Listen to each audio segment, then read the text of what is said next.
এই মুহূর্তে সবথেকে বড় খবর, ভাই আপনারা জানেন যে পশ্চিমবাংলাতে যেভাবে রাজনীতি দল দল যে একটার পর একটা যার যেখানে ভালো লাগছে সেখানে দলে পরিবর্তন হচ্ছে।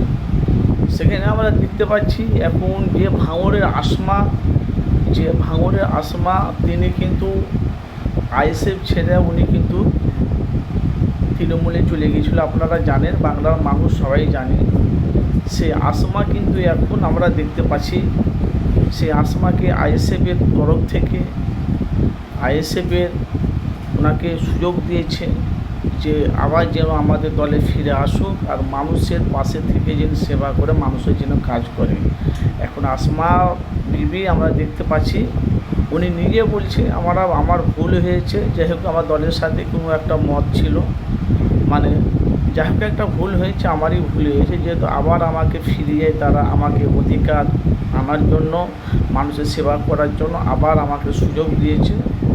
চেষ্টা করব আমি এলাকার আইএসএফের দলের থেকে আমি মানুষের পাশে থেকে মানুষের হয়ে কাজ করবো। কিন্তু আমি বলছি দেখেন, আপনারা জানেন 2029 যে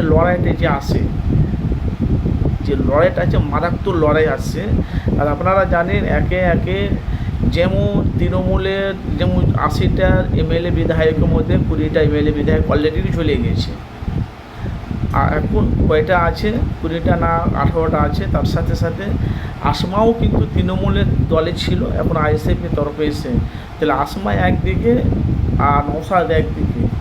এবার লড়াইটা কি জোর হবে? আর আপনারা খুশি না অখুশি একটু কমেন্ট বক্সে মতামত জানাবেন। আসমা আইএসএফের দলে এসেছে, কারা কারা খুশি একটু কমেন্ট করবেন। কেন ভাই, আমাদের কাজ হলো কি মানুষের কাছে সত্যটা তুলে ধরা। কারা কারা খুশি একটু অবশ্যই কমেন্ট করবে। আসমা আইএসএফের দলে এসেছে বড় ধাক্কা না বড় চমক, এটা আপনারা একটু কমেন্ট বক্সে মতামত জানাবেন। কোনটা ধাক্কা না চমক, অবশ্যই মতামত জানাবেন।